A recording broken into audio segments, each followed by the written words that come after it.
क्या कभी आपके साथ ऐसा हुआ है कि आपके पड़ोस या ऑफिस में कोई ऐसा बंदा हो जो आपसे आधी मेहनत करता है, काम के नाम पर सिर्फ चाय पीता है और गप्पे मारता है, लेकिन तरक्की उसकी आपसे 4 गुना तेजी से हो रही है।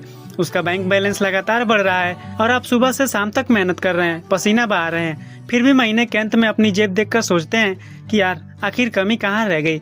सत्संग जी, क्या आपको सचमुच लगता है कि दुनिया के सबसे अमीर लोग दिन में 24 घंटे फावड़ा चलाते हैं या मेहनत करते हैं? बिल्कुल नहीं। तो वो फिर कौन सा सीक्रेट कोड है जिसे वे जानते हैं और आप नहीं? अध्यात्म का एक ऐसा सच जो आपकी मेहनत की परिभाषा को हमेशा के लिए बदल कर रख देगा। तो आज हम उस गुप्त चाबी की पहली परत खोलने जा रहे हैं। सत्संग जी, बचपन से हमें एक बात रटाई गई है, कड़ी मेहनत ही सफलता की कुंजी है। लेकिन यह इस सदी का सबसे बड़ा व्यवहारिक झूठ है। अगर सिर्फ शरीर को थकाना और पसीना बहाना ही धन का गारंटी होता तो इस दुनिया में सबसे अमीर वो लोग होते जो कंस्ट्रक्शन साइट पर तपती धूप में ईंट ढोते हैं। लेकिन हकीकत क्या है? उन्हें शाम को केवल 2 जून की रोटी नसीब होती है। सत्संग जी, धन का संबंध आपकी शारीरिक ताकत से नहीं बल्कि आपके आभा मंडल और ऊर्जा के बहाव से है। इस दुनिया में 2 तरह के लोग काम कर रहे हैं। पहला, फिजिकल डायमेंशन पर जीने वाले, अर्थात जो सिर्फ अपने हाथ पैर की ताकत पर भरोसा करते हैं। दूसरा है स्पिरिचुअल डायमेंशन पर जीने वाले, जो यह जानते हैं कि धन को खींचने के लिए हाथ पैर से पहले दिमाग और आत्मा के स्तर पर कुछ ट्यूनिंग करनी पड़ती है। सत्संग जी, जरा सोचिए, जब एक बहती हुई नदी के सामने 2 लोग जाते हैं, एक इंसान हाथ में चम्मच लेकर खड़ा है और दूसरा बड़ा सा पाइप लेकर। नदी तो दोनों के लिए समान रूप से बह रही है, लेकिन चम्मच वाला इंसान केवल चम्मच भर पानी ही ला पाएगा। ठीक इसी तरह निरंकार की इस कायनात में धन का प्रवाह असीमित है, पर आपके पास कौन सा बर्तन है?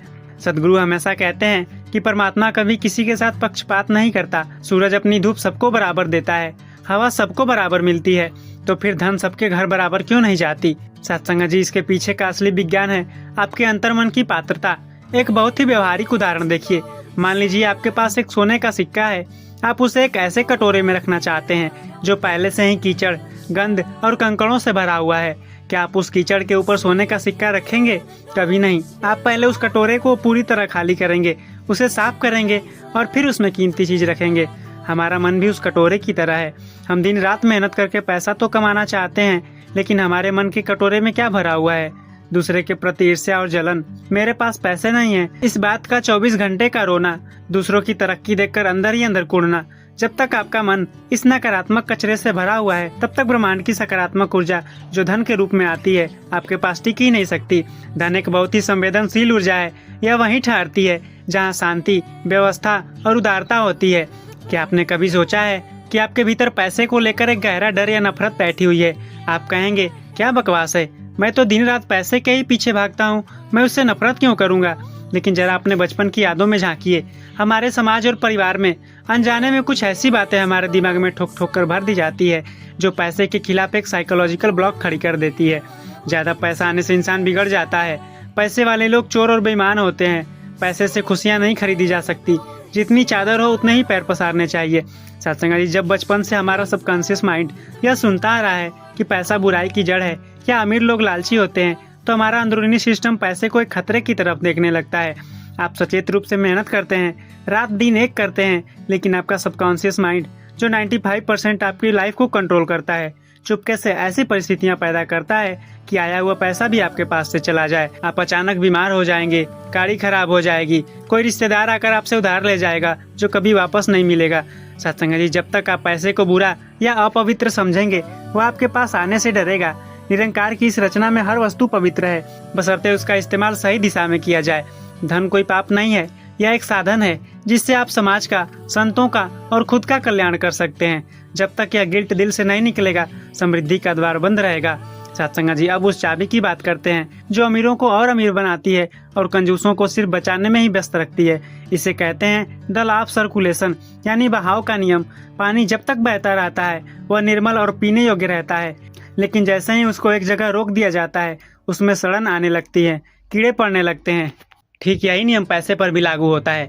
मान लीजिए आपके पास 10 लाख रुपए हैं। आपने डर के मारे उन्हें जमीन में गाड़ दिया या लॉकर में बंद कर दिया कि कहीं खो न जाए। क्या उस पैसे से समाज का कोई भला हुआ? क्या आपके जीवन का स्तर सुधरा? नहीं, वह पैसा मरे हुए कागज के समान है। लेकिन वही पैसा जब बाजार में जाता है, आप एक घर बनवाते हैं जिससे मजदूरों को रोजगार मिलता है। आप किसी दुकान से सामान खरीदते हैं जिससे उस दुकानदार का घर चलता है। आप किसी संत महात्मा की सेवा में या परोपकार में लगाते हैं, जिससे किसी भूखे को अन्न मिलता है। जब आप पैसे को दबाकर बैठ जाते हैं यानी होर्डिंग करने लगते हैं, तो आप ब्रह्मांड को यह संदेश देते हैं कि मुझे परमात्मा पर भरोसा नहीं है कि वह मुझे आगे और देगा। यह विश्वास ही आपकी तरक्की को रोक देता है। इसके विपरीत जब आप अपनी कमाई में से एक निश्चित हिस्सा बिना किसी स्वार्थ के समाज के बहाव में डाल देते हैं, तो ब्रह्मांड का नियम आपके उस दिए हुए को 10 गुना करके वापस आपकी झोली में डालता है। हम सबने रेडियो तो देखा है। अगर हमें 98.3 FM सुनना है तो हमें रेडियो की सुई को ठीक उसी नंबर पर सेट करना पड़ता है। अगर हम सुई को 91.1 पर रखेंगे तो लाख कोशिशों के बाद भी हमें 98.3 की गाना सुनाई नहीं देगा। यही विज्ञान हमारे दिमाग और ब्रह्मांड के बीच काम करता है। पैसा, समृद्धि और खुशहाली, इन सब की अपनी एक बहुत ही शांत, स्थिर और ऊंची वाइब्रेशन सकारात्मक फ्रीक्वेंसी होती है। लेकिन दिन भर मेहनत करते समय हमारे मन की फ्रीक्वेंसी कहाँ ट्यून होती है। मैं बहुत परेशान हूँ, मेरी तो किस्मत ही खराब है, पता नहीं कल का क्या होगा, मंदी आ जाएगी। सत्संग जी, चिंता, डर और हताशा की बहुत नीची फ्रीक्वेंसी है। जब आप दिन भर इस नीची फ्रीक्वेंसी के रेडियो स्टेशन पर ट्यून रहते हैं, तो ब्रह्मांड आपके पास तरक्की और समृद्धि के अवसर कैसे भेज सकता है। सद्गुरु हमें सिखाते हैं कि मन को हमेशा निरंकार के साथ जोड़कर रखो। जब यह असीम, सर्वव्यापी और सर्वशक्तिमान प्रभु के साथ जुड़ता है, तो हमारा मानसिक स्तर चिंताओं से ऊपर उठकर सकारात्मकता और शुक्राने की सबसे ऊंची फ्रीक्वेंसी पर पहुंच जाता है। और जब आपकी फ्रीक्वेंसी बदलती है, तो आपके जीवन में धन और अवसरों का खिंचाव अपने आप होने लगता है। अब उस बात पर आते हैं जो अक्सर लोगों को बहुत परेशान करती है। मैं इतनी ईमानदारी से काम करता हूँ, कभी किसी का बुरा नहीं किया, फिर भी तंगी में हूँ, और वो पड़ोसी जो बेईमानी करता है उसके पास पैसा बरस रहा है। सत्संग जी, जैसे हम बैंक में जाकर केवल वही पैसा निकाल सकते हैं जो हमने पहले कभी वहाँ जमा किया था। यदि हमारे खाते में 1 रुपये भी जमा नहीं है, तो हम चाहे जितनी रोना धोना कर लें या काउंटर पर जाकर गुस्सा कर लें, बैंक हमें पैसा नहीं देगा। सत्संग जी, अमीर व्यक्ति का सच है कि जो व्यक्ति आज बिना ज्यादा मेहनत किए भी अमीर दिख रहा है, वह असल में अपने कर्मों का संचित पुण्य निकाल रहा है। लेकिन अगर वह आज केवल उसे खर्च कर रहा है और नए अच्छे कर्म नहीं कमा रहा, तो उसका यह खाता बहुत जल्द खाली हो जाएगा। आपकी मेहनत का सच यह है कि जो व्यक्ति आज कड़ी मेहनत के बाद भी फल नहीं पा रहा, वह असल में अपने पिछले किसी ऋण को चुका रहा है। सत्संग जी, अध्यात्म की अनमोल सीख है। यहाँ की गई कोई भी मेहनत, कोई भी प्रार्थना और कोई भी भलाई कभी बेकार नहीं जाती। जब आप अपनी मेहनत के साथ साथ सेवा, सिमरन और सत्संग के जरिए अपने रूहानी खाते में पुण्य जमा करना शुरू करते हैं, तो धीरे धीरे आपके पुराने ऋण कट जाते हैं। और जिस दिन आपका वह पुराना कर्ज खत्म होता है, उस दिन ब्रह्मांड की तिजोरी आपके लिए ऐसे रास्ता खोल देती है जिसकी आपने कभी कल्पना भी नहीं की थी। सत्संग जी, दुनिया के तमाम मोटिवेशनल स्पीकर आपसे कहेंगे अपनी योग्यता बढ़ाओ, स्किल्स सीखो, दिन रात एक करो और तुम अमीर बन जाओगे। लेकिन अध्यात्म इससे एक कदम आगे की बात कहता है। अध्यात्म कहता है कि योग्यता आपको सिर्फ आजीविका दे सकती है, लेकिन पात्रता आपको समृद्धि देती है। एक बहुत ही काबिल और पढ़ा लिखा इंजीनियर है जिसके पास दुनिया भर की डिग्रियां हैं। वह एक बेहतरीन कंपनी में इंटरव्यू देने जाता है। उसकी योग्यता कमाल की है, लेकिन उसका रवैया अत्यंत अहंकारी है। वह सोचता है कि मेरे बिना यह कंपनी चल ही नहीं सकती। दूसरी तरफ एक दूसरा इंजीनियर है जो शायद थोड़ा कम अंक लाया था, लेकिन वह बेहद विनम्र है, सीखने के लिए तैयार है और उसके भीतर एक ऐसा सेवा का भाव है। कंपनी किसे चुनेगी? निश्चित रूप से दूसरे वाले को, क्योंकि उसकी पात्रता बड़ी है। योग्यता सिर्फ दिमाग का खेल है, लेकिन पात्रता सीधे आपके स्वभाव और आत्मा से जुड़ी होती है। जब हमारे भीतर यह अहंकार आ जाता है कि यह काम सिर्फ मैं ही कर सकता हूँ या मेरा बुद्धि से ही यह घर चल रहा है, तो हम ब्रह्मांड के सबसे बड़े नियम को चुनौती दे रहे होते हैं। निरंकार हमारे उस अहंकार को तोड़ने के लिए हमारी बनी बनाई योजना को एक पल में मिट्टी में मिला देता है।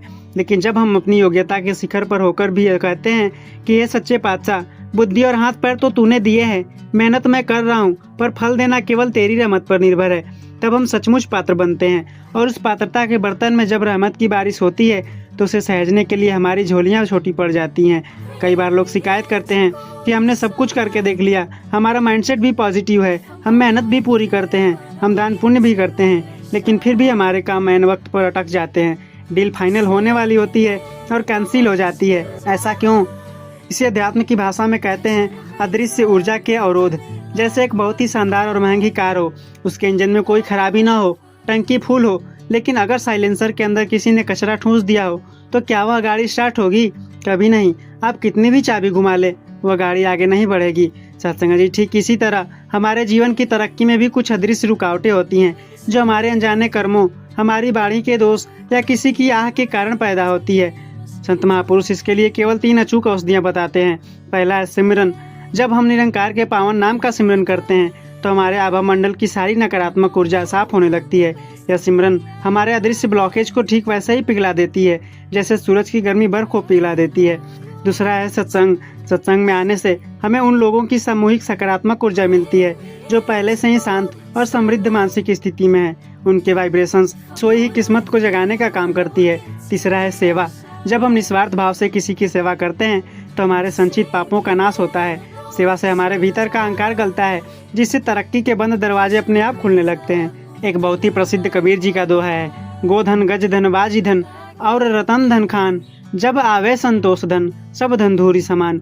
जरा इस बात को गहराई से समझिएगा कि दुनिया के सबसे अमीर लोगों की लिस्ट उठाकर देख लीजिए, जिनके पास अरबों खरबों रुपए हैं। क्या वे चैन की नींद सो पा रहे हैं? क्या उनके घरों में अशांति, तनाव और बीमारियां नहीं हैं?